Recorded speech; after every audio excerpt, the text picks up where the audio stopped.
Do you know which Mexican saddle is considered the grandfather of the Western stock saddle? Most of us think the only Mexican saddle is the ornate Charro saddle, but there actually are three types of Mexican saddles. One is a high-value antique, and another is a key part of Mexico's national sport. But the third is the only saddle that has gone down in history as the grandfather of the Western stock saddle. It's the one that started it all. And the cowboy who pioneered it never really got the credit. Make sure to click the link below for more on this and check out bitsandspurs.org for country western news, keeping pace with today's rodeo. First on the list is the Mexican military saddle, a significant artifact of military history. Known as the Montura Militar, this saddle was used by the Mexican Army during the Mexican-American War from 1846 to 1848. These were made specifically for the needs of mounted soldiers who needed to patrol the land. It was designed to be tough, with high-quality metals, secure rigging, and a low thin horn. This military saddle, in the Smithsonian Museum, is made of leather, brass, iron, and silver. It's decorated with the Mexican national emblem. It was taken as a battle trophy during the Mexican War after the American victory at Cerro Gordo, Mexico. In 1848, the United States defeated Mexico in a war for control of the southwestern territory that extended from Texas to California. Many Americans hailed the victory as fulfilling their manifest destiny to expand across the continent. As the need for soldiers on horseback phased out, these saddles became a valuable antique, highly sought after for their craftsmanship and as a tangible link to Mexico's military past. Next we have the Mexican Charro saddle, named after the Mexican vaqueros known as charros. The word charro refers to a type of horse riding and also the rider and the horse. It is rooted in the traditions of Mexican cowboys. Charros, traditional horsemen from Mexico, are similar to vaqueros or rancheros but have distinct clothing, etiquette, culture, and traditions. They mainly come from states like Jalisco, Colima, Durango, and Hidalgo.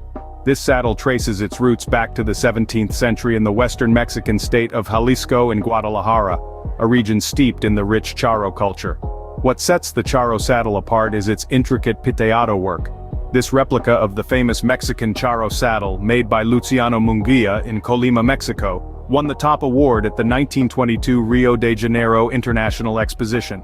Crafted in light brown leather with silver and gold details, it features intricate piteado embroidery, a traditional Mexican art using cactus fiber. This time-consuming technique, passed down generations in Colotlan, involves wrapping pita in silver wire for detailed leather embroidery. It is recognized as Mexico's finest charro saddle. Nowadays, charro riding is mostly for entertainment in Mexico's national sport, the charreria. This equestrian sport is much like rodeo and includes livestock herding and bull riding. Finally, we have the Mexican Montura saddle, a plain saddle designed for function and everyday riding. This humble saddle holds a special place in history as it was adopted by the first American cowboys.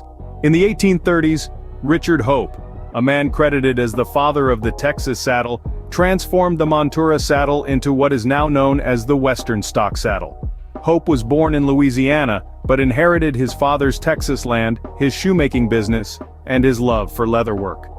He developed the widely renowned saddle tree that bears his name, the Hope tree, and the uniqueness of it caught the attention of the Texas frontier. He served for a time on the Texas Rangers, where the mounted rangers were using what they called Mexican saddles improved somewhat by Americans. Historians believe Hope further improved these Montura saddles by adding his unique Hope tree to the design.